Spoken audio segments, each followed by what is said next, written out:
हरे कृष्ण कृष्ण कृष्ण हरे हरे, हरे राम राम राम हरे हरे। श्री श्री राधा माधव की जय। श्रीमद् भगवद गीता की जय। श्रीमद् भगवद गीता का अध्याय 4 श्लोक संख्या 27 का अभी हम पाठ करेंगे। सर्वाणि इंद्रिय कर्माणि प्राण कर्माणि चापरे आत्म संयम योग अग्नौ जुह्वति ज्ञान दीपिते। सर्वाणि इंद्रिय कर्माणि प्राण कर्माणि चापरे आत्म संयम योग अग्नौ जुह्वति ज्ञान दीपिते। सर्वाणि इंद्रिय कर्माणि सभी इंद्रियों के कार्य को, प्राण कर्माणि चापरे प्राणों की क्रियाओं को, चापरे मतलब अन्य, आत्म संयम योग अग्नौ संयमित मन की अग्नि में जुह्वति ज्ञान दीपिते आहुति करते हैं। यह श्लोक आत्म संयम और आत्म ज्ञान के महत्व को दर्शाता है। जब हम अपनी इंद्रियों और प्राणों को नियंत्रित करते हैं तो हम अपने मन को शांत कर सकते हैं। यह श्लोक हमें यह शिक्षा भी देता है कि आत्म साक्षात्कार एक सतत प्रक्रिया है जिसमें हमें लगातार अपने मन और इंद्रियों को वश में करने का प्रयास करना चाहिए। भगवान श्री कृष्ण यहाँ कई प्रकार के यज्ञों का वर्णन करते हुए कहते हैं सर्वाणि इंद्रिय कर्माणि। इससे पिछले श्लोक में हमने चर्चा की थी, जो शुद्ध ब्रह्मचारी होते हैं वो अपनी इंद्रियों को संयमित मन रूपी अग्नि में आहुति दे देते हैं।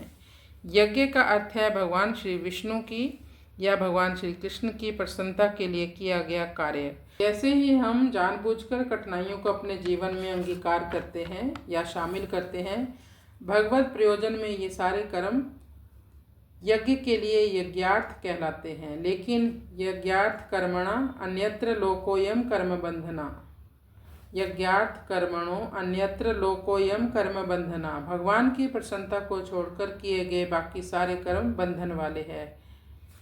लेकिन भगवान की प्रीति के लिए जो भी कार्य किए जाते हैं उनसे व्यक्ति कर्म बंधन से मुक्त हो जाता है। कुल 24वें श्लोक से लेकर 30वें श्लोक तक भगवान ने 12 प्रकार के यज्ञ बताए हैं। अभी यहाँ वर्णन आया सर्वाणि इंद्रिय कर्माणि। मनुष्य सभी इंद्रियों को प्राण कर्माणि चापरे प्राणवायु के आवागमन को या उनके कार्यों को, आत्म संयमी योग अग्नौ जिसने अपनी सभी इंद्रियों को वश में किया है, इंद्रियों के प्राणवायु के आवागमन, प्राणवायु की क्रियाओं को संयमित मन और बुद्धि में आहुति देता है। अब हम इसका अनुवाद कर लेते हैं। अन्य योगी जन सभी इंद्रियों की क्रियाओं को और प्राणों की क्रियाओं को ज्ञान से प्रकाशित आत्म संयमी रूपी अग्नि में आहुति दे देते हैं। चित्त की ऐसी अवस्था है जब व्यक्ति समाधि में स्थित रहता है।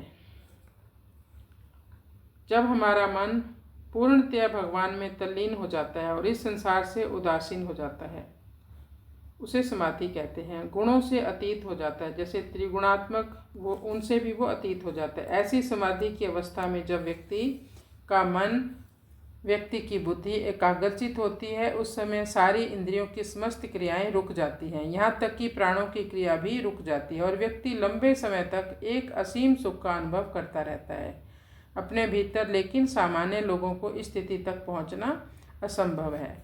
योग में जो स्थित व्यक्ति हैं, योग में जो सिद्ध हैं, वो योगी जन इस अवस्था को प्राप्त कर सकते हैं क्योंकि उनका अभ्यास है। हमें अपनी इंद्रियों को वश में करके उन्हें सही दिशा में लगाना चाहिए। दूसरा है हमें अपने मन को शांत और स्थिर रखना चाहिए। तीसरा है हमें ज्ञान के प्रकाश से अपने अज्ञान को दूर करना चाहिए। जब हम ये सब करते हैं तब हम वास्तव में योगी बन जाते हैं और मोक्ष के मार्ग पर अग्रसर होते हैं। तो कृष्णाय वासुदेवाय हरये परमात्मने प्रणतक्लेशनाशाय गोविंदाय नमो नमः।